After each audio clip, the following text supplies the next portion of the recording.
नमस्कार भावांनो, हिंदकेसरी मैदानमध्ये आपलं सर्वांचं स्वागत आहे. तर भावांनो, आज भव्य दिव्य असं ओपन बैलगाडी शर्यतीचं मैदान संपन्न होत आहे आणि या मैदानामध्ये रत्ती महारथी पळण्यासाठी गेलेले होते व गटपास देखील झाला होता.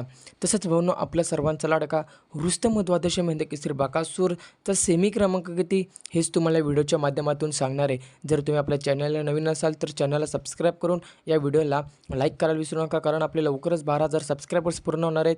ते तुम्ही लवकरच करून टाका. तर भावांनो, आपल्या बकासूरचा सेमी क्रमांक किती, कारण सर्वांना प्रश्न पडलेला आहे. याचं एकमेव कारण म्हणजे भावांनो, लाईव्ह मधीनच बंद पडलं होतं, अडकलं होतं.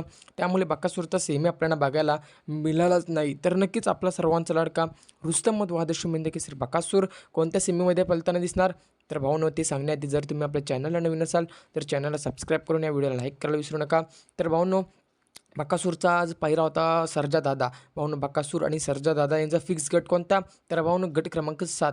भावांनो, सेमी क्रमांक 7मध्ये आपला सर्वांचा लाडका रुस्तम द्वादशी हिंदकेसरी बकासूर 100% पळताना दिसणार आहे. भावांनो, सर्वांना आतुरता होती बकासूरच्या सेमीची, तर सेमी क्रमांक 7मध्ये आपला लाडका बकासूर 100% पळताना दिसणार आहे. तास क्रमांक किती तर अजून काही समजला नाही, परंतु अपडेट घेऊन सेमी क्रमांक 7 आपल्याला समजतोय. धन्यवाद भावांनो.